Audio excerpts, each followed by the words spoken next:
మన ధ్యానము ద్వితీయోపదేశ కాండము ధ్యానిస్తున్నాం కదా. ఈరోజు ద్వితీయోపదేశ కాండములో నుండి మూడవ అధ్యాయము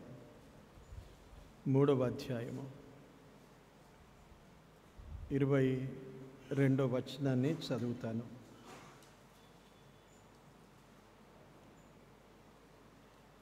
మూడవ అధ్యాయము 22వ వచనం. మీ దేవుడైన యెహోవా మీ పక్షముగా యుద్ధము చేయువాడు గనుక వారికి భయపడవద్దని ఆజ్ఞాపించి తిని. మరొకసారి చదువుతాను నేను.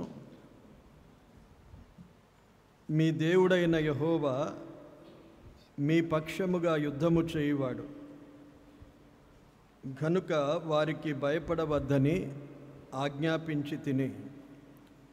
దేవుడు ఈ మాటలు దీవించునుగాక. ఆమెన్. చిన్న ప్రార్థన చేసుకుందాము. ప్రేమగల తండ్రి, కృపాదయ వాత్సల్యత గల ప్రభువా, మీకు స్తోత్రాలు వందనాలు చెల్లిస్తున్నాం.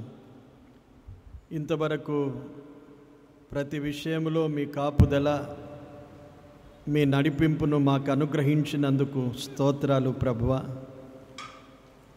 మరికొంత సమయం మేము మీ సన్నిధిలో నిలిచి ఉంటుండగా మీరు మాతో మాట్లాడాలని మీ వైపు చూస్తూ ఉండగా ఈ వాక్య భాగాన్ని ప్రభువా మీరు మాకు వినిపించినందుకు స్తోత్రాలు చెల్లిస్తున్నాం. వివరముగా ధ్యానించడానికి సహాయము చేయండి ప్రభువా. ఏమి మాట్లాడవలెనో నేను ఎరుగను. కేవలము మీ పక్షమున నిలిచి ఉన్నాను. మీ మాటల కొరకు కనిపెట్టుకొని ఉన్నాను. మీ మాటలు నా నోటికి అందించండి. నాతోనూ మా అందరితోనూ మీరు మాట్లాడండి. మహిమ, ఘనత, ప్రభావములు మీరు పొందండి. మీ వాక్యము మమ్మను బలపరిచేది. మీ వాక్యము చేతనే మేము బ్రతుకుచూ ఉన్నాం. సమృద్ధిగా మీ వాక్యము మా హృదయములో నింపుమని వేడుకుంటూ శ్రద్ధగా మేమందరము మీ వాక్యము వైపు ధ్యానముంచుటకు సహాయము చేయమని ఘనత, మహిమ, ప్రభావములు మీకే చెల్లిస్తూ యేసుక్రీస్తు నామమున కృతజ్ఞతతో ప్రార్థించి వేడుకుంటున్నాము తండ్రి. ఆమెన్. ప్రియులారా, మనము వరుసగా ధ్యానిస్తూ ఉండగా ఇప్పుడు మనం ద్వితీయోపదేశ కాండానికి వచ్చాం. ద్వితీయోపదేశ కాండములో మొదటి అధ్యాయములో 4-5 వచనాల్లో మనము చాలా సమయం అక్కడ నిలిచి ధ్యానించగా దేవుడు అనేక అద్భుతమైన వాక్యములో ఉన్న సత్యాలను మనకు నేర్పించాడు. ఇశ్రాయేలు ఐగుప్తులో నుండి బయలుదేరి వారు చేసిన ప్రయాణం ఇప్పుడు ముగింపుకు వచ్చేసింది. ప్రయాణం ముగింపు. ముందింకా వారు దాటి స్వాధీనపరుచుకునే పని ఉన్నది. యోర్దాను నది వరకు వచ్చారు. అది మోయాబు దేశము. మోయాబు మైదానములో వారు ఉన్నారు. ఇప్పుడు ఇక యోర్దాను దాటితే దేవుడు వారికి వాగ్దానము చేసిన దేశం ఉన్నది. ఆ దేశానికి ఎవరు ప్రవేశిస్తారు అనేది మొదటి అధ్యాయములో మనము ఆలోచన చేశాం. విశ్వసించిన వారు, విశ్వాసం ఉంచని వారు ప్రవేశించరు. వారు యోర్దాను యువతలనే అందరూ అరణ్యములో మరణించారు. ఇప్పుడు విశ్వసించిన వారు, కాలేబు వంటి వారు, విశ్వసించిన వారు, యెహోషువ వంటి వారు ప్రవేశిస్తారు అనే విషయాన్ని మనము ఆలోచించాం. పరలోకములో ప్రవేశించేది యేసు ప్రభునందు విశ్వసించిన వారు కాలేబు వలె నమ్మకంగా దేవుణ్ణి అనుసరించేవారు, యుద్ధవీరుడుగా యెహోషువ ధైర్యముగా ప్రభు కొరకు నిలిచినవారు, ప్రభు పనిలో ఉన్నవారు, ఇలాంటి వారు పరలోక రాజ్యములో మనం చూస్తాం. మనము ఏ స్థితిలో ఉన్నామో మన విశ్వాస విషయములో చాలా నమ్మకంగా జీవించడానికి ప్రయాసపడాలి. ఏ సమయమైనా మనము శోధింపబడవచ్చు. యోర్దాను యువతల వారు ఎంతో 40 సంవత్సరాలు ప్రయాణం చేసి వచ్చినా వారికి ఒక పెద్ద శోధన కలుగగా ఆ శోధనలో వేల మంది చనిపోయారు. ప్రమాదం ఎప్పుడైనా రావచ్చు, శోధన ఎప్పుడైనా మనకు రావచ్చు, గనుక మెలకువగా ఉండాలనేది మనం నేర్చుకున్నాం. ఇప్పుడు మోషే వారికి ఈ ద్వితీయోపదేశ కాండములో ఉన్న విషయాలను వారికి ఉపదేశిస్తున్నాడు. ఎందుకంటే మోషే ఇక యోర్దాను దాటడు కనుక మోషే వారికి ఈ విషయాలన్నీ చాలా జాగ్రత్తగా మరొకసారి వెనుక వారు ప్రయాణం చేసిన విధానం, వారు నష్టపోయిన విధానాలు, దేవుని చిత్తం ఏమై ఉన్నదో అని వారికి తెలియజేస్తూ ఈ ద్వితీయోపదేశ కాండమును వారికి బోధించాడు. వారు యోర్దాను దాటిన తర్వాత, ఇప్పుడు మనం చదివిన వాక్య భాగము, యోర్దాను దాటిన తర్వాత వారికి ఏమున్నది అంటే అక్కడ యుద్ధాలు ఉన్నాయి. అందుకే ఇక్కడ మోషే వారిని బలపరుస్తున్నాడు. మీ దేవుడైన యెహోవా మీ పక్షమున యుద్ధము చేయువాడు గనుక వారికి భయపడవద్దని ఆజ్ఞాపించి తిని అన్నాడు. ఇది వరకు కొన్ని యుద్ధాలు మాత్రమే చూశారు వారు. ప్రారంభములో అమాలేకీయులతో ఒక యుద్ధము జరిగింది. తరువాత మోయాబు మైదానములకు రాకముందు వచ్చిన సమయంలో ఒక రాజు వారిని ఎదిరించినప్పుడు అతనితో ఒక యుద్ధము జరిగింది. ఆ తర్వాత అమోరీయుల రాజుతో ఒక యుద్ధము ఈ 21వ అధ్యాయములో చూడండి.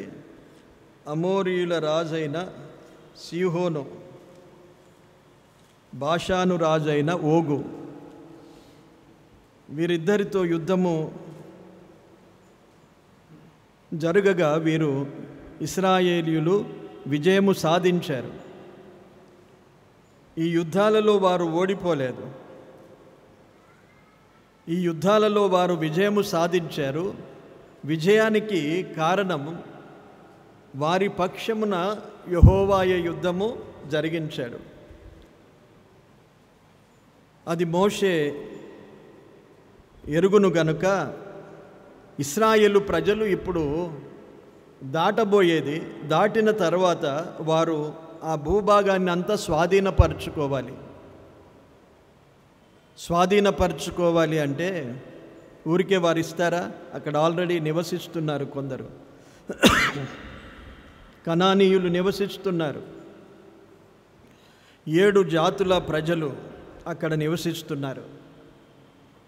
వారిని వెళ్ళగొట్టి దేవుడు వారికి ఆ స్వాస్థ్యం ఇస్తానని వాగ్దానం చేశాడు.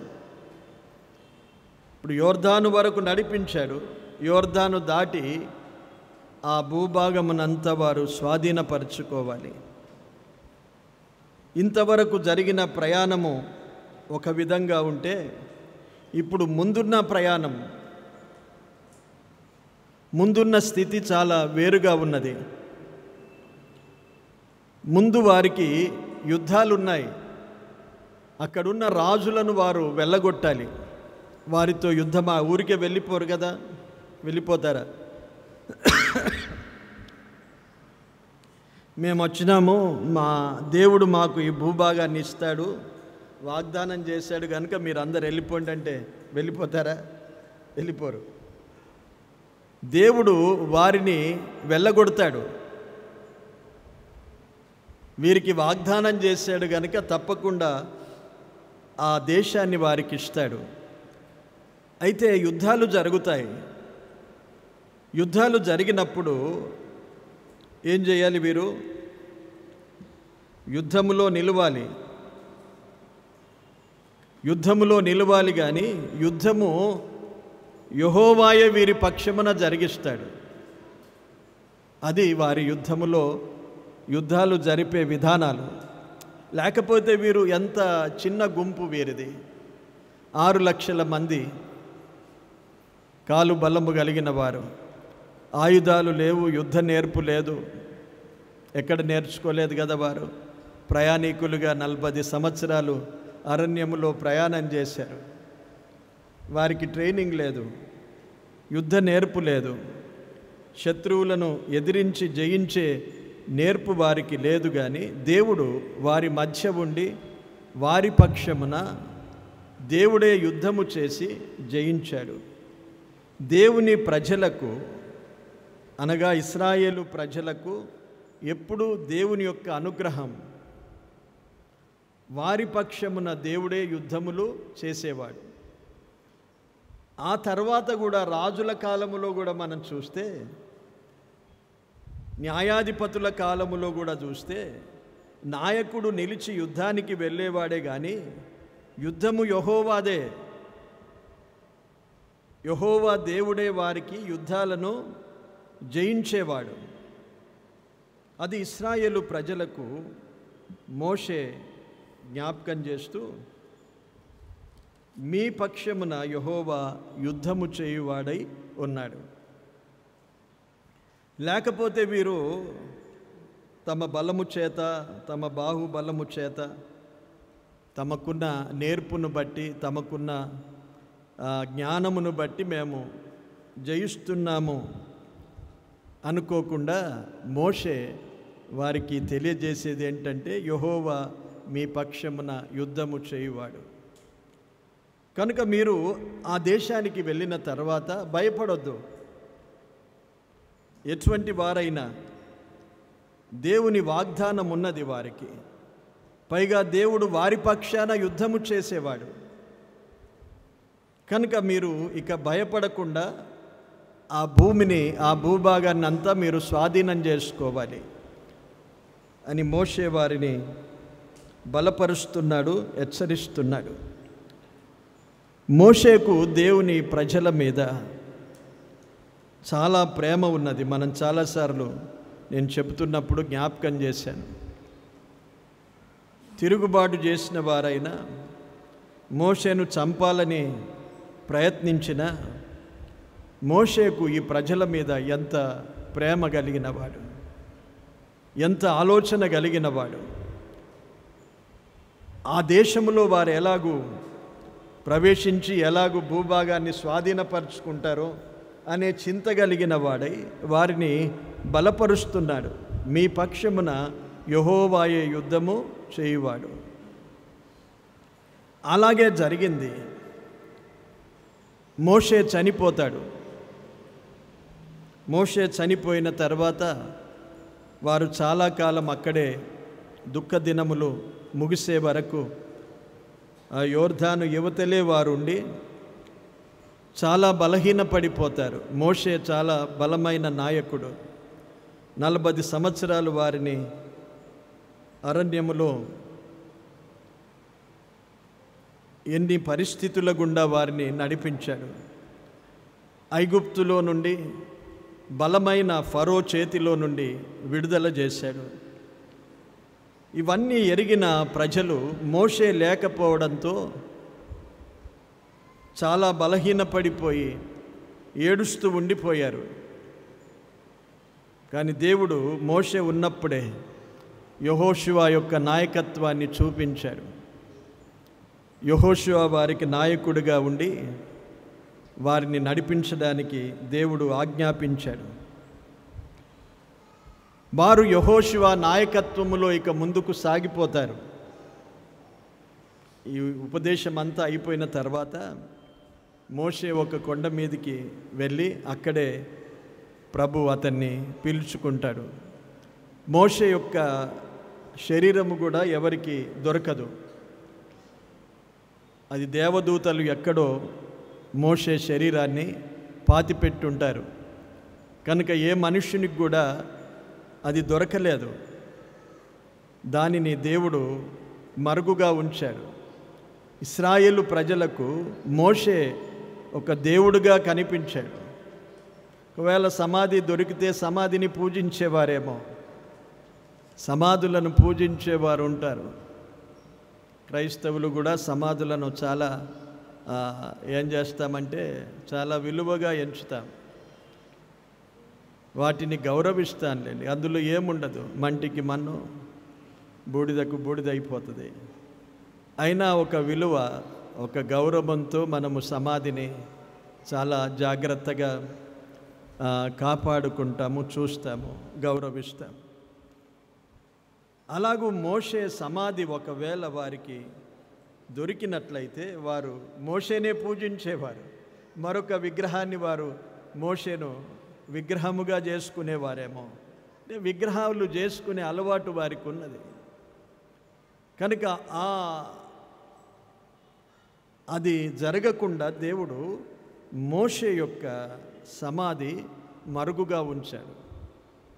అది యూదా పత్రికలో మనం చూస్తాం తర్వాత. ఇలాంటి సమయంలో ఇప్పుడు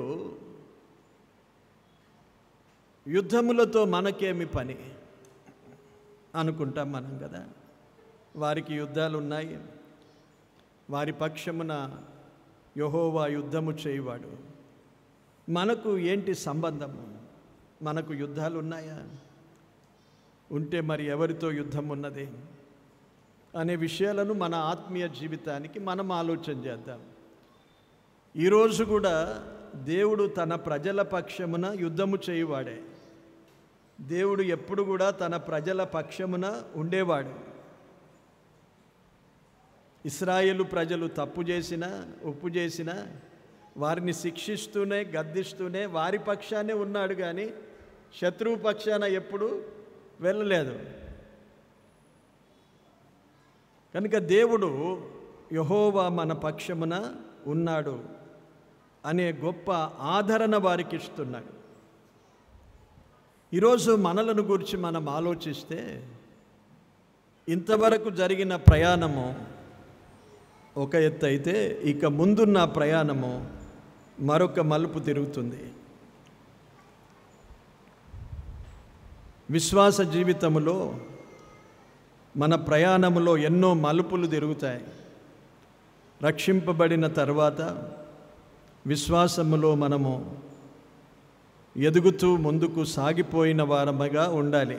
చాలామంది విశ్వాస విషయంలో బలహీనులై ముందుకు సాగలేక నిలిచిపోయిన వారు ఉంటారు, పడిపోయిన వారు ఉంటారు, వెనుకకు తిరిగిన వారు ఉంటారు.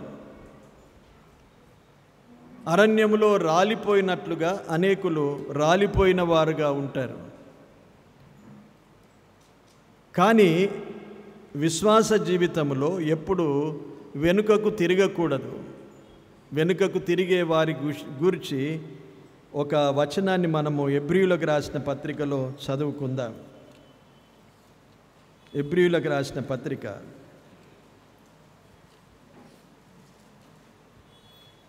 10వ అధ్యాయము 38వ వచనము 39వ వచనం చదువుకుందాం. నా ఎదుట నీతిమంతుడైన వాడు విశ్వాసమూలముగా జీవించును గాని అతడు వెనుక తీసిన ఎడల అతని యందు నా ఆత్మకు సంతోషముండదు. అయితే మనము నశించుటకు వెనుక తీయువారము కాము గాని ఆత్మను రక్షించుకొనుటకు విశ్వాసము కలిగిన వారమై ఉన్నాము. చాలా స్పష్టంగా అర్థమగులాగున దేవుడు వాక్యాన్ని మనకు చూపించాడు. వెనుక తిరిగే వారిని గూర్చి దేవుడు సంతోషించడు. పైగా వెనుక తీసేవారు దేని కొరకు వెనుక తీస్తారంటే నశించుటకే. కనుక ఎన్నడూ ఈ విశ్వాస జీవితంలో వెనుకంజ వేయద్దు, వెనుక తిరిగి చూడద్దు. ఇశ్రాయేలు ప్రజలు సారిసారికి ఐగుప్తును జ్ఞాపకం చేసుకొని వెనుకకెళ్ళిపోతామన్నారు. సనిగారు, ఏడ్చారు. దాని పరిణామం ఏమైపోయింది? వారు చేరలేకపోయారు, అరణ్యములోనే రాలిపోయారు. వెనుకంజ వేసేవారిని గూర్చి దేవుడు ఇలా చెప్తున్నాడు, వారు నశించిపోతారు. ప్రియులారా, విశ్వాస విషయంలో మనం ఎప్పుడు వెనుకకు తిరిగి చూచే జీవితము ఉండరాదు. వెనుక కంటే మళ్ళీ పాత జీవితం, మళ్ళీ లోకము వైపు మనము ఆకర్షింపబడడం. కొంతకాలము నమ్మకంగా ఉంటారు, కొంతకాలము తర్వాత మళ్ళీ వెనుకకు లోకములో ఉన్న వాటిని ఆశించడం, లోకాశలకు మళ్ళీ ఆకర్షించబడడం, పాత అలవాట్లు మళ్ళీ వారు కలిగి ఉండడం అనేది చాలామంది విశ్వాసుల్లో మనం చూచే బలహీనత. అట్టి వారిని గూర్చి ప్రభు చెప్పే మాట, వెనుకదీసే వారికి బట్టి ప్రభు సంతోషించడు. అలాగుండకుండా మనము కాపాడుకోవాలి. లోతు భార్య వెనుక చూసింది కదా, వెనుకకు తిరగకుమని దేవుడు సెలవిచ్చాడు. కానీ వెనుక తిరిగి చూడగానే ఉప్పు స్తంభం అయిపోయింది. తన కుటుంబానికే నష్టం కలిగించింది.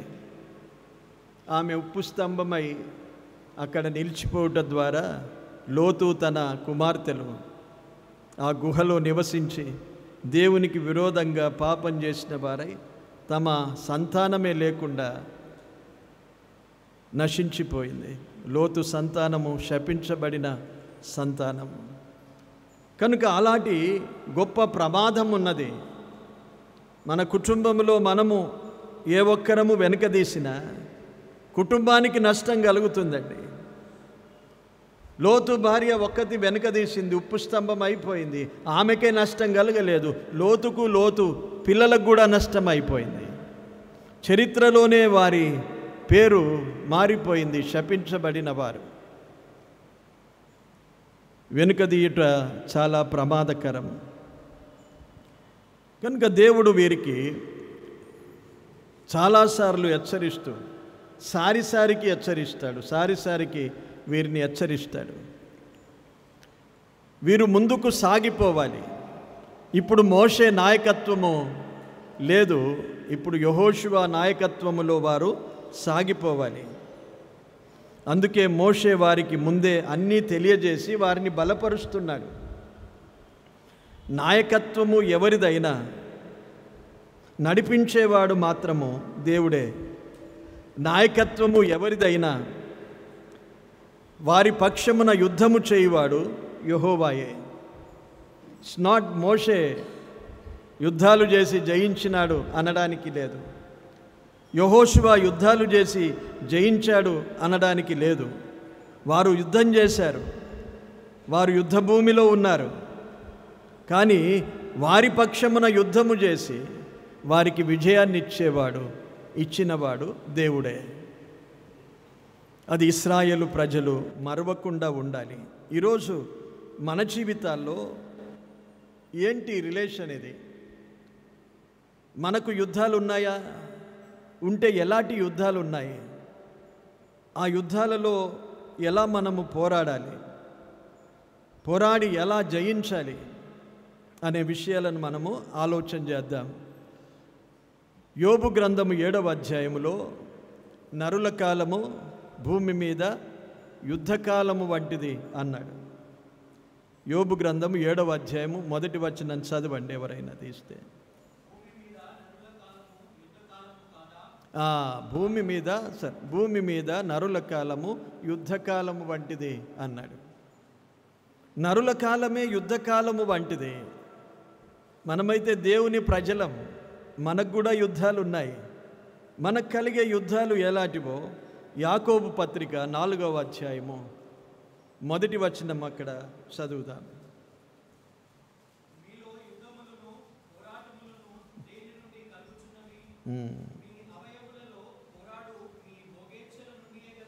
మీలో యుద్ధములు పోరాటములు కలుగుచున్నవి అన్నాడు. యుద్ధాలు ఉన్నాయి, పోరాటాలు ఉన్నాయి మనకు. వీటిని జయించాలి మనం.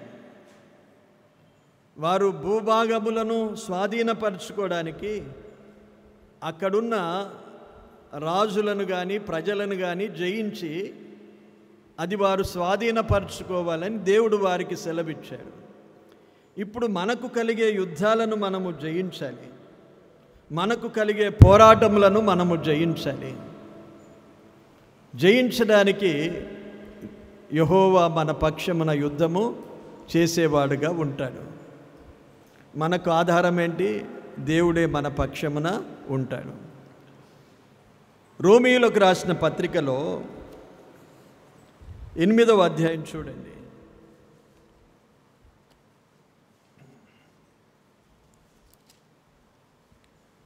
రోమీయులకు రాసిన పత్రిక 8వ అధ్యాయము 31వ వచనం.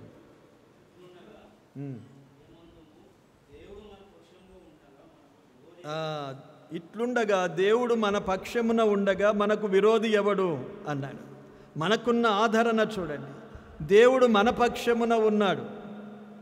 అక్కడ ఇశ్రాయేలులకు చెప్పాడు కదా, యెహోవా మీ పక్షమున యుద్ధము చేయువాడు. వారికి మాత్రమే పరిమితంగా లేదది, ఇప్పుడు మనకు కూడా వర్తిస్తుంది. దేవుడు మన పక్షమున ఉన్నాడు. దేవుడు మన పక్షమున ఉంటే మనకు ఏ విరోధి అయినా మనకేమీ లెక్కలేదు.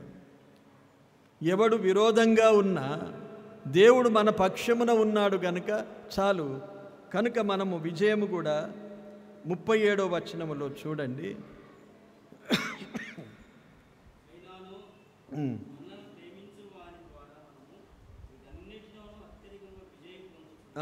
మనం ఎలా విజయం పొందుచున్నాము?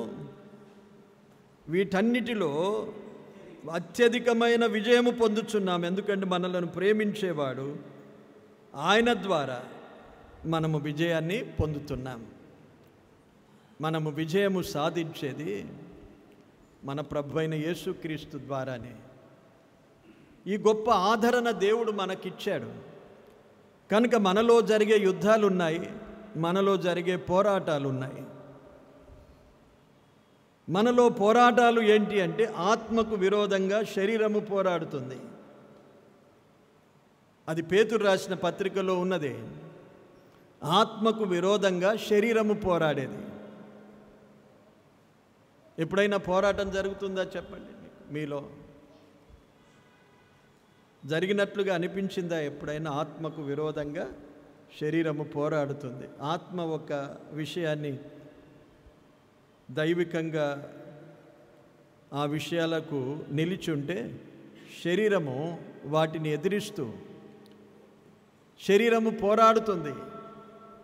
ఇప్పుడు 2 పోరాటాలు ఉంటాయి మనలో. ఆంతర్య పురుషుడు, ఆత్మకు విరోధంగా అంటే ఆంతర్య పురుషుడు ఉన్నాడు మనకు లోపల, బాహ్య పురుషుడు ఉన్నాడు. వీరిద్దరి మధ్య యుద్ధాలు జరుగుతాయి, వీరిద్దరి మధ్య పోరాటము జరుగుతుంది. బాహ్య పురుషుడు ఒకరోజు ఇక్కడే మంటిగా మారిపోతాడు. ఆంతర్య పురుషుడు దేవుని సన్నిధిలో నిలవాలి. అదైనా ఆత్మ దేవుని సన్నిధిలో నిలుస్తాడు. మనము అందరము క్రీస్తు న్యాయపీఠం ఎదుట నిలవాలి అని కొరింథీయులకు రాసిన పత్రిక 5వ అధ్యాయములో మనం చూస్తాం. ఇప్పుడు బాహ్య పురుషుడు ఆంతర్య పురుషునికి పోరాటం ఉన్నది. దేవుడు ఆంతర్య పురుషునికి తీర్పు తీరుస్తాడు. అక్కడ నిలవవలసిన వాడు ఆంతర్య పురుషుడు, ఆత్మ అక్కడ నిలవవలసిన వాడు. కనుక ఆత్మ జయించి దేవుని సన్నిధిలో నిలవాలి, లేకపోతే అక్కడ తీర్పు ఉంటుంది. అందుకే జరిగించిన క్రియలు మంచివైనను సరే చెడ్డవైనను సరే వాటిని దేవుడు తీర్పులోనికి తీసుకొస్తాడు అని రాయబడింది అక్కడ.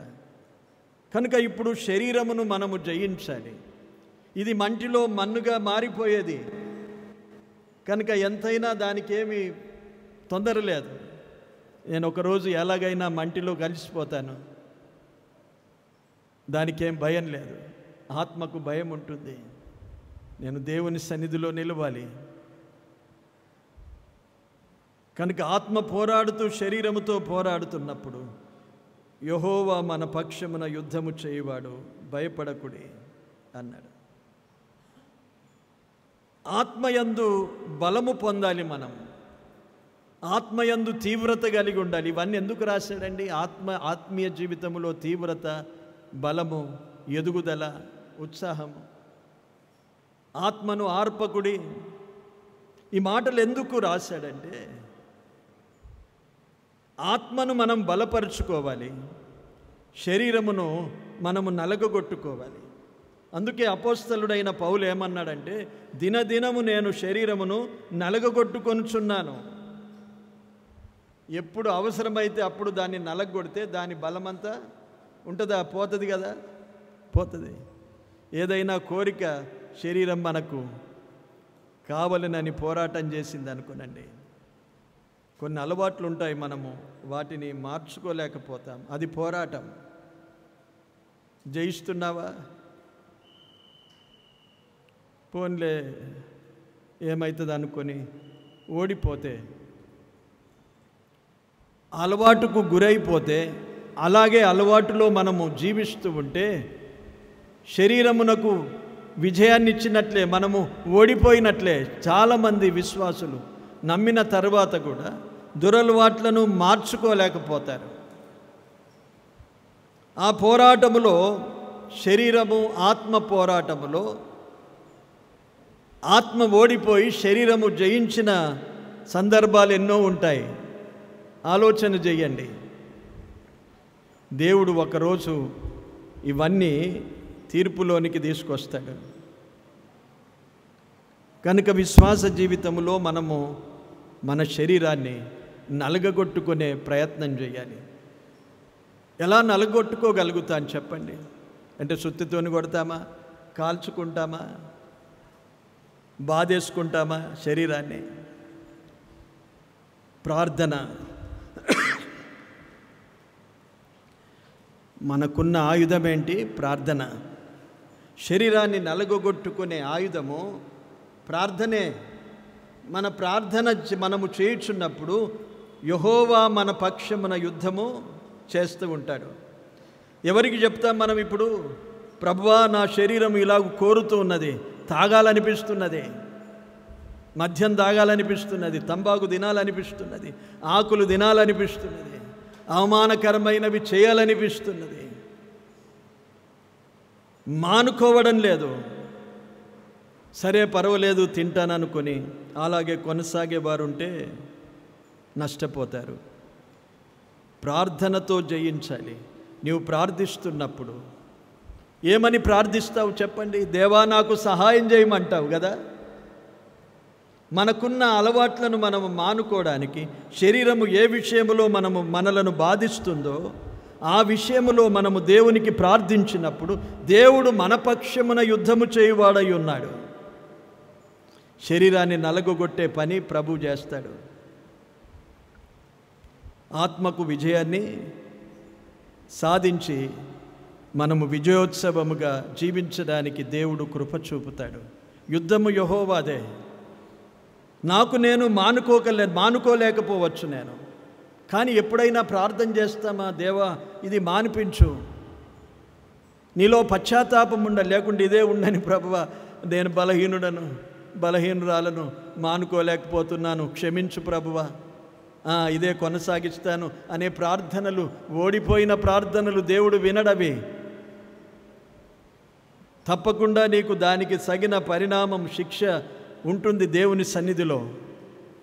దేవుని సహాయము కోరుకో. ప్రభువా నాకు తెలుసు ఇది. పరిశుద్ధ గ్రంథములో ఉన్నవండి. అపవిత్రమైన వాటిని చేసేవారు దేవుని రాజ్యములో ఉండరు. ప్రకటన గ్రంథములో ఉన్న అసహ్యులు, అపవిత్రులు అక్కడ కనిపించరు. అపవిత్రమైనవి మనం ఇక్కడ ఇంకా జరిగిస్తూ ఉంటే ఓడిపోయిన ఆత్మీయ జీవితముతో దేవుని సన్నిధిలో ఎలా నిలవగలుగుతాం? కనుక చాలామంది ఒకవేళ ఇప్పటికీ ఎవరైనా ఇటువంటి అలవాట్లలో ఉంటే దేవుడు ఈ సమయాన్ని మనకిచ్చాడు. మనము దైవ సన్నిధిలో ప్రార్థన చేసి అలవాటును దూరం చేసుకోవచ్చు. ఏమి పెద్ద అసాధ్యమైనది ఏది లేదు. దేవునికి సమస్తము సాధ్యమే. చాలామంది హృదయపూర్వకంగా దాన్ని తొలగించుకోవడానికి ఇష్టపడరు. ఏమో ప్రభువా, మేము బలహీనులము, మమ్మను క్షమించమనే ప్రార్థనలు చేస్తారు. కానీ దేవా, ఇది ఎలాగైనా నేను జయించాలి, ఈ కోరిక కలిగినప్పుడల్లా ప్రార్థన చేసుకొని దేవునికి అప్పగించుకుంటే తప్పకుండా జయిస్తాం మనం. యెహోవా మన పక్షమున యుద్ధము చేయువాడై ఉన్నాడు, భయపడకుము అని ఆజ్ఞాపిస్తున్నాడు. అది శరీరము ఆత్మకు మధ్య పోరాటం. మనకు పోరాటాలు ఉన్నాయి. ఎఫెసీ పత్రికలో మనం చూసినట్లయితే, ఎఫెసీ పత్రిక 6వ అధ్యాయం 12వ వచనం చూడండి. మనము పోరాడునది శరీరులతో కాదు, కానీ ప్రధానులతోనూ అధికారులతోనూ ప్రస్తుత అంధకార సంబంధులకు లోకనాథులతోనూ ఆకాశ మండలమందున్న దురాత్మల సమూహములతోనూ పోరాడుచున్నాం. ఈ పోరాటాలు కూడా ఉన్నాయి మనకు. అందుకే లోపల పోరాటము, బయట పోరాటాలు అన్నాడు పౌలు. ఏ పోరాటాలు? లోపల పోరాటాలు ఉన్నాయి, బయట కూడా పోరాటాలు ఉన్నాయి. పౌలు యాత్రలో తాను అనుభవించినవి రాశాడు కొరింథీ పత్రికలో. వెలుపట పోరాటాలు, లోపల పోరాటాలు, వాటన్నిటిని జయిస్తూ పౌలు సాగిపోయిన జీవితాన్ని రాశాడు. మనకు కూడా లోపల పోరాటం ఉన్నది, ఇప్పుడు బయట పోరాటం. ఎవరితో పోరాటం ఇది? ఆకాశ మండలమందు దురాత్మల సమూహం ఉన్నది. వీరితో ఎలా పోరాడతాం? ఈ సమూహం ఉన్నది మనకు కనిపిస్తున్నదా? చెప్పండి, కనిపించడం లేదు కదా. ఈ దురాత్మల సమూహం ఉన్నది చూడండి. ఇవి మనలో ప్రవేశించడానికి ప్రయత్నిస్తాయి. ఎప్పుడు అవి వెంటనే ఉంటాయి. It's open. ఎప్పుడైతే ఇప్పుడు మనము సువార్తలలో చదివితే ఒక దయ్యము 14 మత్తయి సువార్త చూడండి,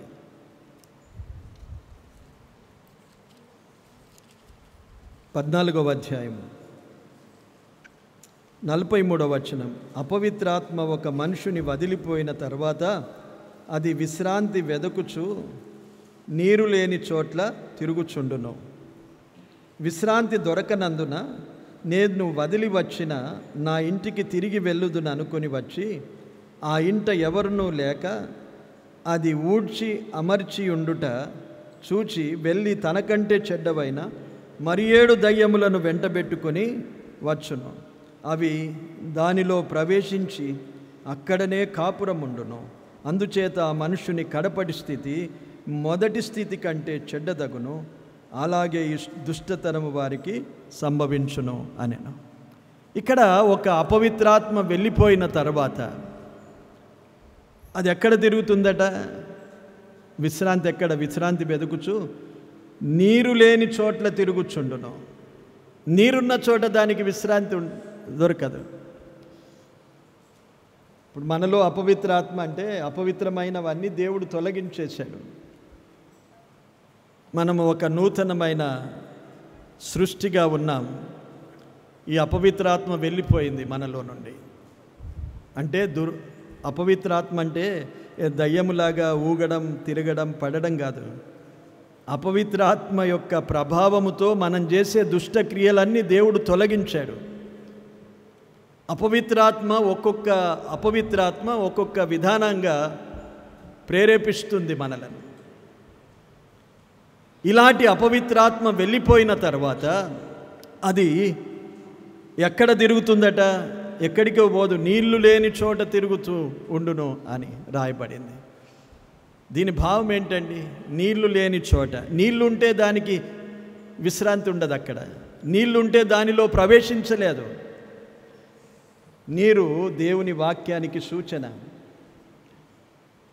ఎవరిలోనైతే దేవుని వాక్యము లేదో, దేవుని వాక్యము చేత ఎవరు బలపడలేదో, దేవుని వాక్యాన్ని బట్టి ఎవరు జీవించుటలేదో ఆ స్థలాలను వెదుకుచు తిరుగుతూ ఉంటుంది అపవిత్రాత్మ. అంటే విశ్వాసులైనప్పటికీ మనలో దేవుని వాక్యము, వాక్యానుసారమైన జీవితం మనలో లేకపోతే మనలో అపవిత్రాత్మ మళ్ళీ ప్రవేశిస్తుంది. అపవిత్రాత్మ ప్రవేశించిన తర్వాత అపవిత్రమైన వాటికి మళ్ళీ మనలను బానిసలుగా చేస్తుంది. అంతే. ఈ అపవిత్రాత్మ వచ్చిన తర్వాత మనం దయ్యాల్లాగా ఊగుతాము, పడిపోతాము అనేది కాదు. మన ఆలోచనలు, మన విధానాలు ఇవన్నీ మారిపోతాయి. అక్కడ చూడండి, వదిలి వచ్చిన ఇంటికి మళ్ళీ పోతుంది. అది ఎక్కడ విశ్రాంతి దొరకదనుకో, వదిలి వచ్చిన ఇంటికి మళ్ళీ చూస్తుంది. అక్కడ నీళ్లున్నాయా, ఖాళీగా ఉన్నాడా? ఆ ఇల్లంతా చాలా అమర్చి ఉండుట, చాలా బాగా క్లీన్గా ఉన్నది. కానీ అమర్చిన వాడు లేడు అందులో. హృదయము ఖాళీగా ఉన్నది. మళ్ళీ వాక్యము లేదు, పరిశుద్ధాత్మ లేడు, పైపైన భక్తి జీవితం ఉన్నది. అలాంటి వారిలో మళ్ళీ అపవిత్రాత్మ ప్రవేశిస్తుంది. అపవిత్రాత్మ ప్రవేశించిన దాని సూచన ఏంటంటే మనము చాలా విచిత్రమైన జీవితాన్ని జీవిస్తాం. ఇటు భక్తి చూపిస్తూనే మళ్ళీ బయటికి వెళ్ళిన తర్వాత లోకములో లోకానుసారంగా జీవించే జీవితమే. ఇక్కడ చాలా నిష్ఠగా ఉండి ప్రభు పనిలో ఉన్నవారంగా ఉండి మళ్ళీ బయటికి వెళ్ళి లోకములో లోకస్తుల పనిలో ఉంటాం మనం. అంటే అక్కడ ఇక్కడ రెండు వైపులా దేవుని బల్ల, దయ్యముల బల్ల. కొరింథీ పత్రికలో చెప్పాడు. ఇలాంటి భక్తి లేని జీవితం, పైకి భక్తి, వాక్యం ఉన్నది, ప్రార్థన ఉన్నది, కానీ పరిశుద్ధాత్మ దేవుడు లోపల లేడు, ఖాళీగా ఉన్నది, వాక్యము లేదు. కనుక దానికి మళ్ళీ ఏంటి? ఇప్పుడు నీళ్లు లేని చోటు దొరికిపోయింది. ఇప్పుడు దానికంటే 7 దయ్యములను వెంటబెట్టుకొని వచ్చి ఇంకా బలంగా ఆ విశ్వాసిని పడగొట్టే ప్రయత్నంలో ఉంటుంది. ఇవి దురాత్మల సమూహం యొక్క ప్రభావం. అది మన మీద ఉంటుందా లేదా అనే విషయాన్ని మనం ఆలోచించినప్పుడు వాటి ప్రభావము ఈ విధంగా ఉంటుంది మన మీద. కానీ ఎవరో మాంత్రికులు చేతబడి ఆ విషయాలన్నీ వేరు. భక్తిగానే ఉంటూ భయము లేకుండా జీవించడం. అపవాదికి మళ్ళీ సమయం ఇస్తాము, స్థలం ఇస్తాము, మనలో తనకు స్థానం ఇస్తాము. అపవాది చేతిలోనికి చిక్కినప్పుడు ఒక తండ్రి తన కుమారుని తీసుకొచ్చి ఏమన్నాడంటే, మార్కు సువార్త 9వ అధ్యాయంలో మనం చూస్తే ఆ అపవిత్రాత్మ వాడిని ఏం చేసేది? అగ్నిలోనూ నీళ్లలోనూ పడేసేది. చాంద్రరోగము కలిగిన వాడు అని వ్రాయబడింది. అపవాది యొక్క ఆధీనానికి మనము వెళ్ళిన తర్వాత ఏ విధము చేతనైనను వాడు మనలను ఉపయోగించుకుంటాడు. ఆ స్థితి మనకు రాకుండా ఉండాలని దురాత్మల సమూహముతో మనము పోరాడుతూ ఉండాలి. మన పోరాటము అపవాది. అందుకే యాకోబు రాసిన పత్రికలో 4వ అధ్యాయములో దేవునికి లోబడి ఉండుడి, అపవాదిని ఎదిరించుడి అని రాశాడు.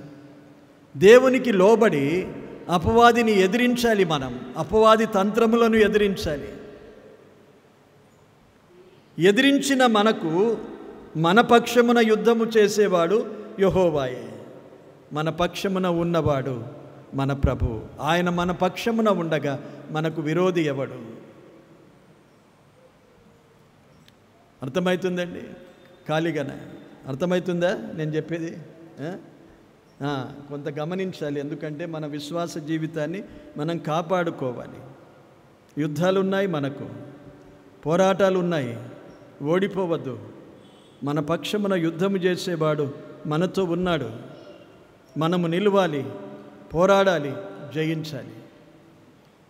జయించడానికే మనము దేవుని చేత ఏర్పరచబడ్డాము. అందుకే చెప్పాడు, ధైర్యముగా ఉండు, లోకములో మీకు శ్రమ కలుగును, కానీ జయించినవాడు మనతో ఉన్నాడు. జయించినవాడు మనకు సహాయం చేయడానికి సిద్ధంగా ఉన్నాడు. చాలామంది విశ్వాస జీవితంలో ఓడిపోయి లోకంలో కలిసిపోయిన వారుగా ఉంటారు. జయించలేక ఓడిపోతారు. దురాత్మల సమూహము, అపవాది సంబంధమైన క్రియలలో పాలివారైతారు. మనకు యుద్ధోపకరణాలు ఇచ్చాడు, జయించే విధానాలు చూపించాడు. మనము యుద్ధ భూమిలో నిలవాలి. పోరాడేది మనమే, కానీ విజయాన్ని ఇచ్చేవాడు ప్రభు, మన పక్షమున పోరాడేవాడు. యుద్ధ భూమిలో దిగిన తర్వాత వారికి ఆయుధాలు ఉంటాయి కదా, ఆయుధాలు పట్టుకోవాలి, నిలవాలి, ఎదిరించాలి. ఎదురుగా సైన్యం వస్తే వారిని ఎదిరించాలి. కానీ వీరి పక్షమున, మన పక్షమున యుద్ధము చేసేవాడు దేవుడు గనుక వారు ఓడిపోతారు. అది అపవాది అయినా, ఆంతర్యములో శరీరముతో పోరాటాలైనా, అంధకార సంబంధమైన అధికారులైనా, మరెవరైనా మనకున్న పోరాటాలు, మన పక్షమున యెహోవా యుద్ధము చేయువాడు. దావీదు ఎంత చిన్నవాడు కదా, గొలియాతును చంపగలిగాడంటే ఏమన్నాడు? యుద్ధము యెహోవాదే,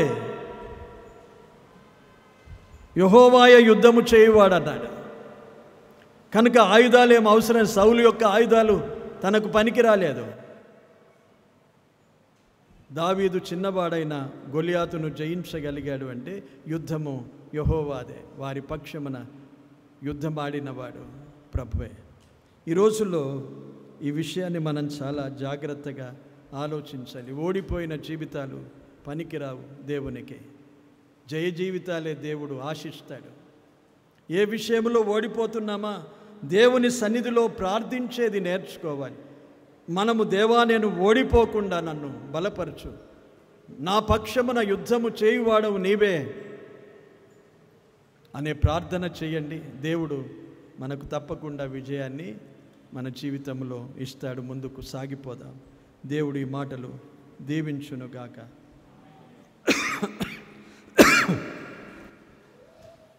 పరిశుద్ధుడవైన తండ్రి, స్తోత్రాలు, వందనాలు చెల్లిస్తున్నాం. మీ కృప చేతనే ఇంతవరకు ఆరాధనలోనూ, హెచ్చరిక వాక్య ఉపదేశములోనూ మీ ఆత్మ ద్వారా మమ్మను నడిపించి మమ్మను బలపరిచి ఉన్నందుకు స్తోత్రాలు. యుద్ధాలు ఉన్నాయి, పోరాటాలు ఉన్నాయి. మోషే ఇశ్రాయేలు ప్రజలను హెచ్చరించి భయపడకుడి అని వారి పక్షమున యెహోవా యుద్ధము చేయువాడై ఉన్నాడని వారికి తెలియజేశాడు. ఈరోజు కూడా మా పక్షమున ఉన్నవాడవు, మా పక్షమున యుద్ధము చేయువాడవు, సమస్తముపై విజయాన్ని సాధించుటకు మాకు సహాయము చేసే దేవుడవు మీరు. మేము ఎవరెవరితో పోరాడవలెనో మాకు కొన్ని విషయాలు చూపించావు ప్రభువా. విజయాన్ని సాధించే శక్తి మా విశ్వాసములో మీరు ఉంచారు. అలాగే మా పక్షమున వాడవుగా మీరున్నారు. కనుక మేము ఏ విషయంలోనూ ఓడిపోకుండా ప్రతి విషయంలో జయించే వారముగా ఉండుటకు కృపచూపమని వేడుకుంటున్నాం. మా గృహాలకు వెళ్తుండగా తోడై ఉండండి, దీవెనలతో పంపండి, అందరికీ మంచి ఆరోగ్యాలను ఇవ్వండి. దూర ప్రయాణాలు చేసి వెళ్ళవలసిన వారు ఉన్నారు, క్షేమంగా నడిపించమని యేసుక్రీస్తు నామమున కృతజ్ఞతతో ప్రార్థించి వేడుకుంటున్నాము తండ్రి. ఆమేన్. ఆత్మీయ పోరాటాలలో శత్రువు తంత్రాలన్నిటిలో మెలకువ కలిగి ఎదురించుటకు శక్తితో నింపిన శాలేము రాజా, ఆత్మీయ పోరాటాలలో శత్రువు తంత్రాలన్నిటిలో మెలకువ కలిగి ఎదురించుటకు శక్తితో నింపిన శాలేము రాజా, విజయశీలుడా పరిశుద్ధాత్ముడా, నిత్యము నాలోనే నిలిచియున్నవాడా, విజయశీలుడా పరిశుద్ధాత్ముడా, నిత్యము నాలోనే నిలిచియున్నవాడా, యేసయ్యా నా హృదయాభిలాష నీవేనయ్యా, మెస్సయ్యా నా తీయని తలంపులు నీవేనయ్యా, యేసయ్యా నా హృదయాభిలాష నీవేనయ్యా, మెస్సయ్యా నా తీయని తలంపులు నీవేనయ్యా. వందనాలు.